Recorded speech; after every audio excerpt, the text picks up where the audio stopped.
ओम नमः शिवाय। जय शिव शंभो।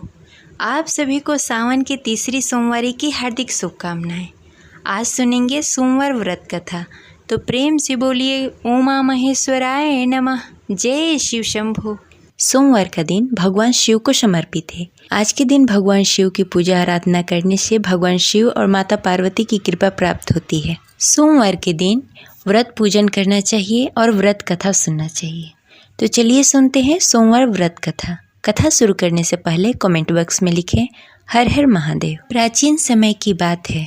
एक नगर में एक बहुत ही धनवान साहूकार रहता था, जिसके घर धन्य धान्य की कोई कमी नहीं थी। परंतु उसको एक दुख था कि उसका कोई पुत्र नहीं था। वह इसी चिंता में रात दिन रहता था।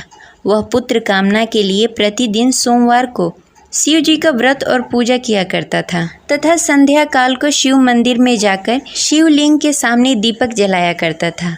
उसके इस भक्ति भाव को देखकर एक समय श्री पार्वती जी ने शिव जी से कहा कि हे प्रभु, यह साहूकार आपका बहुत ही अनन्य भक्त है और सदैव आपका व्रत और पूजन बड़ी ही श्रद्धा के साथ करता है।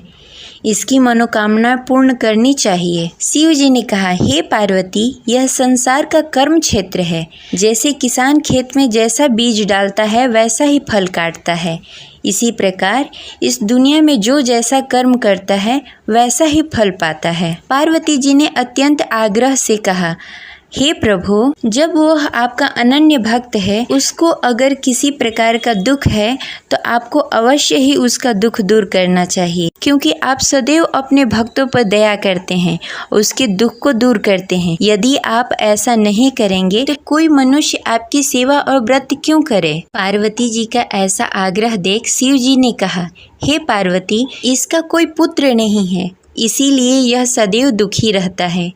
इसके भाग्य में पुत्र न होने पर भी मैं इसको पुत्र प्राप्ति का वर देता हूँ, परंतु यह पुत्र केवल 16 वर्षों तक ही जीवित रहेगा। इसके पश्चात मृत्यु को प्राप्त हो जाएगा। इससे अधिक मैं और कुछ नहीं कर सकता। ये सभी बातें साहूकार सुन रहा था। इससे उसको न कोई प्रसन्नता हुई और न ही कोई दुख हुआ। वह पहले जैसा ही शिव जी का व्रत और पूजन करता रहा। कुछ काल व्यतीत होने के पश्चात साहूकार की पत्नी गर्भवती हुई और 10वें महीने उसने पुत्र को जन्म दिया। साहूकार के घर में बहुत ही खुशी मनाई गई, परंतु साहूकार उसके 16 साल की आयु जानकर कुछ अधिक प्रसन्न नहीं हुआ। यह बातें उसके घर वालों को मालूम नहीं था। विद्वान पंडितों ने उसका पुत्र का नाम अमर रखा। जब अमर 12 वर्ष का हुआ तो उसे शिक्षा प्राप्त करने के लिए काशी भेजने का निश्चय हुआ। व्यापारी ने अमर के मामा को बुलाया और कहा कि अमर को शिक्षा प्राप्त करने के लिए काशी छोड़ आओ। अमर अपने मामा के साथ शिक्षा प्राप्त करने के लिए चला गया। रास्ते में जहां अमर और उसके मामा विश्राम करने के लिए ठहरते, वहीं यज्ञ करते और ब्राह्मणों को भोजन कराते। लंबी यात्रा के बाद अमर और उसके मामा एक नगर में पहुंचे। उस नगर में राजा की कन्या के विवाह की खुशी में सभी नगर को सजाया गया था। निश्चित समय पे बारात आ गई, लेकिन वर का पिता अपने बेटे की एक आंख से काने होने के कारण बहुत चिंतित था। उसी इस बात का भय सता रहा था कि राजा को इस बात का पता न चले, कहीं वह विवाह से इनकार न कर दे, इससे उसकी बदनामी होगी। वर के पिता ने अमर को देखा। उसके मस्तिष्क में एक विचार आया। उसने सोचा, क्यों न इस लड़के को दुल्हा बनाकर राजकुमारी से विवाह करा दूं। विवाह के बाद उसको धन देकर विदा कर दूंगा और राजकुमारी को अपने नगर ले जाऊंगा। वर के पिता ने इसी संबंध में अमर और उसके मामा से बातें। अमर के मामा ने धन मिलने के लालच में वर के पिता की बातें मान ली। अमर को दूल्हे का वस्त्र पहनाकर राजकुमारी चंद्रिका से विवाह करा दिया। राजा ने बहुत सारा धन देकर राजकुमारी को विदा किया। अमर जब लौट रहा था तो सच नहीं छिपा सका और उसने राजकुमारी की ओढ़नी पर लिख दिया, राजकुमारी चंद्रिका, आपका विवाह मेरे साथ हुआ है।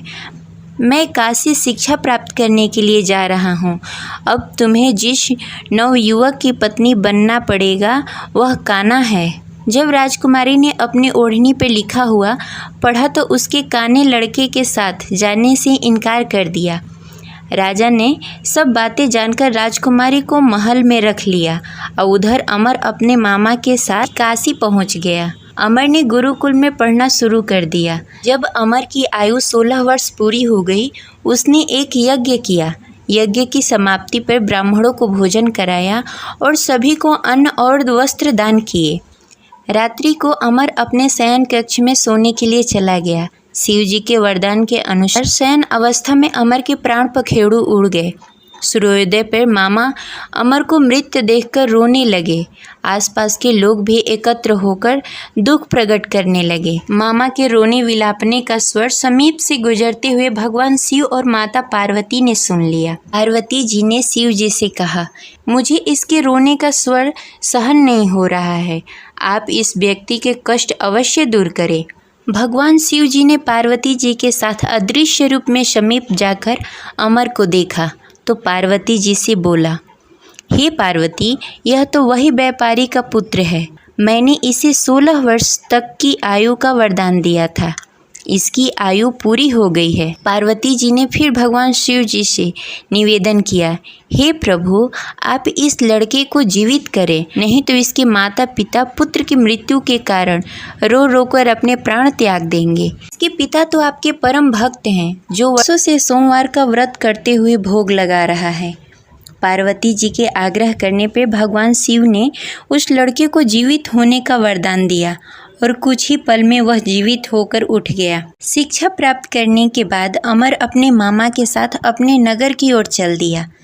दोनों चलते चलते उसी नगर पहुँचे जहाँ अमर का विवाह हुआ था। उस नगर में भी अमर ने यज्ञ का आयोजन किया। समीप से गुजरते हुए नगर के राजा ने यज्ञ का आयोजन देखा। राजा ने अमर को तुरंत पहचान लिया। यज्ञ समाप्त होने पर राजा ने अमर और उसके मामा को महल में लेकर गए और कुछ दिनों तक उन्हें महल में ही रखा। उसके पश्चात बहुत सारा धन वस्त्र देकर राजकुमारी के साथ विदा किया। रास्ते में सुरक्षा के लिए राजा ने बहुत सारे सैनिकों को भी साथ में भेजा। मामा ने नगर में पहुंचते ही एक दूत को घर पर भेजकर अपने आगमन की सूचना भेज दी। अपने बेटे अमर के जीवित वापस लौटने की सूचना से व्यापारी बहुत प्रसन्न हुआ। व्यापारी ने अपने पत्नी के साथ स्वयं को एक कमरे में बंद कर रखा था। भूखे प्यासे रहकर व्यापारी और उसकी पत्नी बेटे की प्रतीक्षा कर रहे थे। उन्होंने प्रतिज्ञा कर रखी थी कि यदि उन्हें अपना बेटा मृत्यु के मुंह से वापस लौटकर नहीं आया तो वो अपने प्राण त्याग देंगे। व्यापारी अपनी पत्नी और मित्रों के साथ नगर के द्वार पर चला गया। उसने अपने बेटे का विवाह का समाचार सुनकर पुत्रवधू राजकुमारी चंद्रिका को देखकर उसकी खुशी का ठिकाना न रहा। उसी रात भगवान शिव ने व्यापारी को स्वप्न में आकर कहा, हे श्रेष्ठ, मैं तेरे सोमवार के व्रत करने और कथा सुनने से बहुत प्रसन्न हूँ। इसी वजह से मैंने तुम्हारे पुत्र की लंबी आयु कर दी है। व्यापारी बहुत प्रसन्न हुआ। सोमवार का व्रत करने से व्यापारी के घर में खुशियाँ लौट आई। शास्त्रों में लिखा है कि जो भी स्त्री या पुरुष सोमवार का विधि विधान से व्रत करते हैं और कथा सुनते हैं, उनकी सभी इच्छाएं पूरी होती है। आशा करते हैं यह कथा आपको अच्छी लगी होगी। तो इस वीडियो को लाइक करें और ज़्यादा से ज़्यादा लोगों को शेयर करें। अगर आप इस चैनल पर नए हैं तो इसे सब्सक्राइब कर लें और बेल आइकन को भी प्रेस कर लें। मिलते हैं अगली वीडियो में, तब तक के लिए हर हर महादेव।